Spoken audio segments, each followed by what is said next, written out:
Art Foundations and welcome to Art with Korb. Today we're doing jewelry design.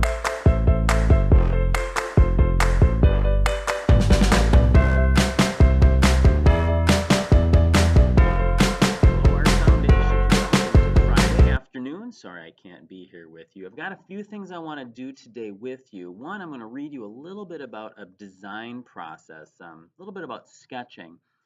And I want to show you a couple of things that I've been doing with my sketches. I'm going to try to do it out live here for you so you can see, but I'll also have the image ready for you to look at later. But today what you're going to be doing in Art Foundations is you've got all of these little different pieces of metal to start playing around with, all the design types of images or design shapes that you can use, circles and squares and crosses and ovals, that kind of stuff.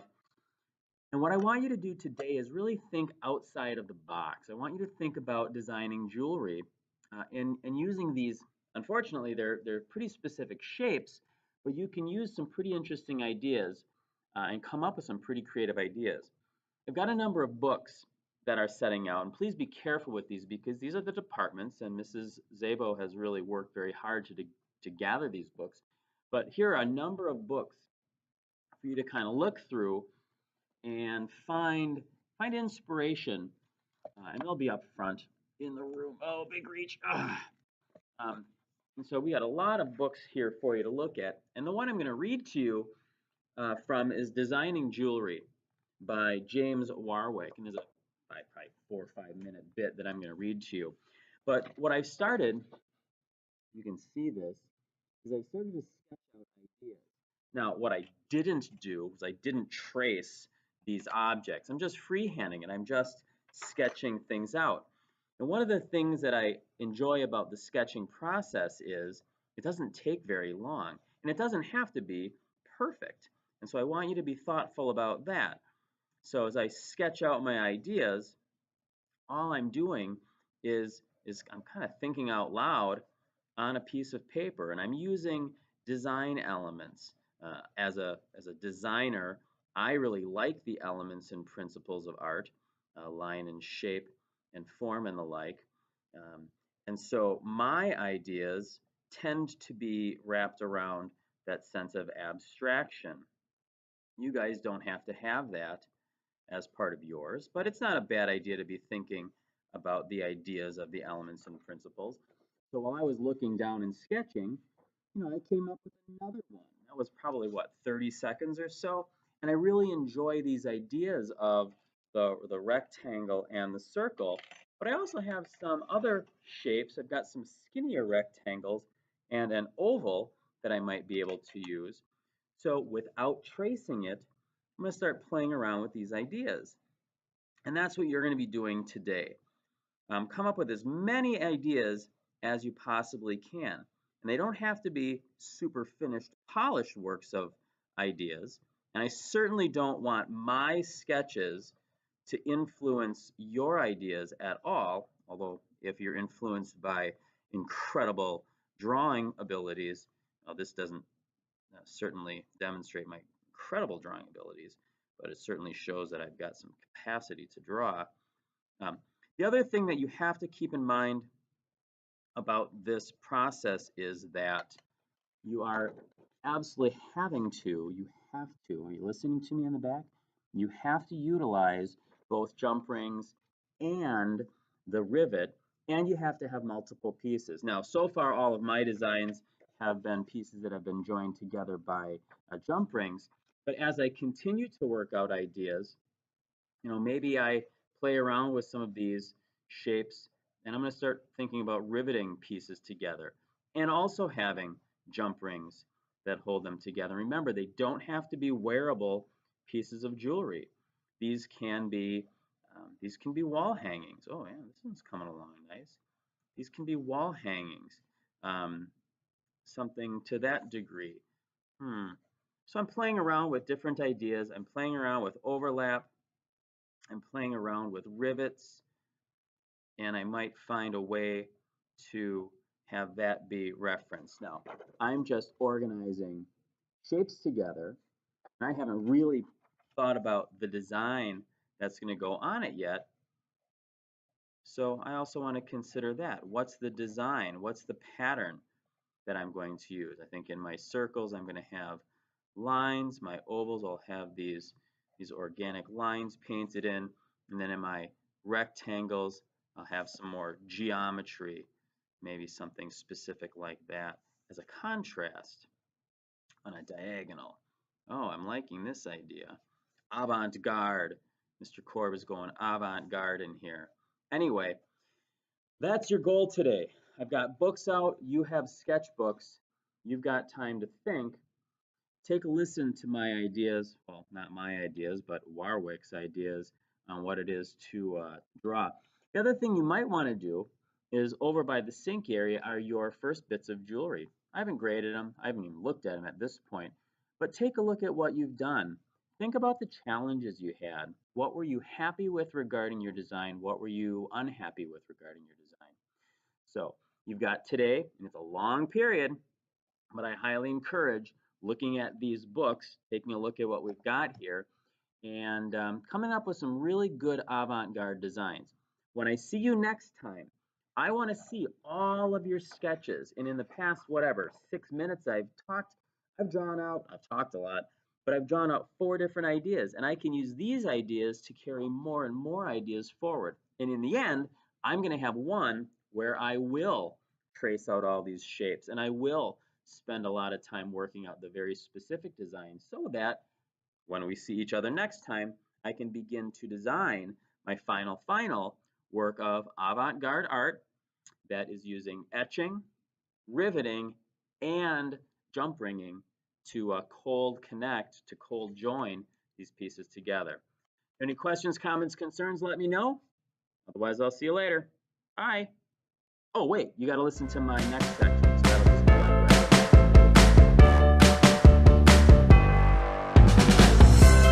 I know it's been a long time since you've read 2, is from Designing Jewelry by James Warwick. I'm not going to read a lot, but I want to talk about and let you hear my voice reading you a little bit about the design process. So bear with me. Sit up, especially in the back, and listen. Sketch and draw. The reason for most design experimentations is simply as preparation and a basis for more deliberate designing. And for most designers, much of this planned approach lies very directly in drawing. A few designers do not draw much, but rely on manipulation of materials in one fashion or another. But drawing remains, by and large, the principal method by which the designer conceives, plans, and programs his instructions or her instructions. A high level of drawing ability is not a requirement for the jewelry designer, although its value can't be dismissed lightly. But some drawing, however superficial, should be considered both important and basic to any serious jewelry design effort. A number of preconceptions about drawing for design purposes ought to be laid to rest.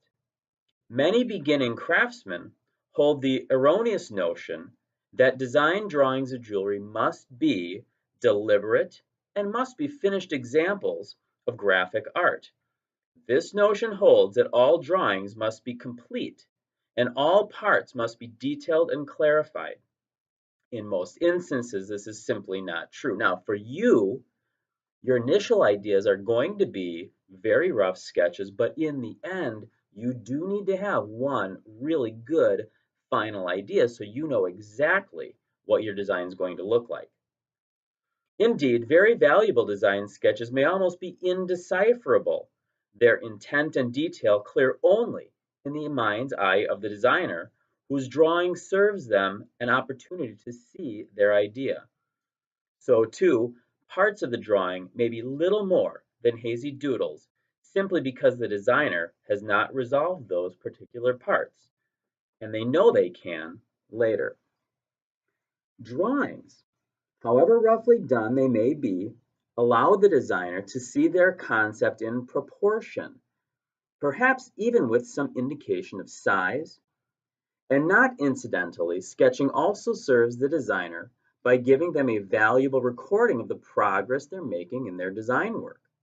They may use their last design drawings in making a piece, but surely the earlier sketches have made to arrive at this design serve as an aid in providing them with design stimuli for still more work. So that means that even your rough sketches in the beginning later will help you figure things out for maybe future works, or maybe it's going to help you with this current one.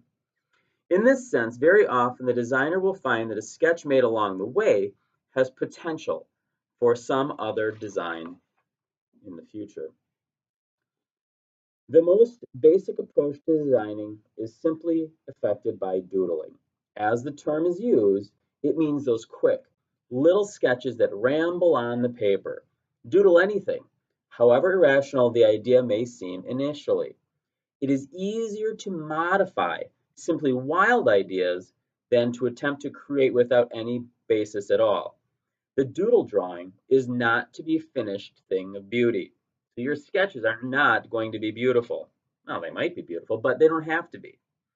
It is a merely graphic opportunity to work through an idea and its variations without committing yourself to materials, cost, and time.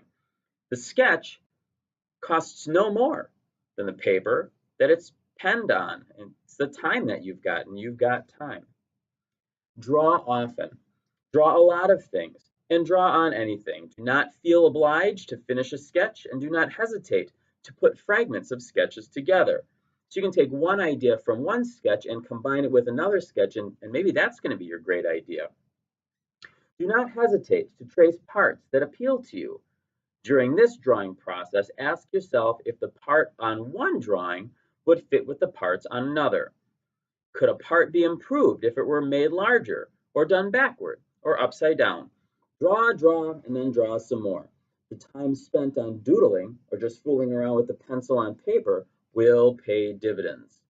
There's no easy alternative to this aspect of designing, and its value is almost directly in proportion to your willingness to spend the time, for obviously that is drawing and designing time spent thinking about your design, your jewelry.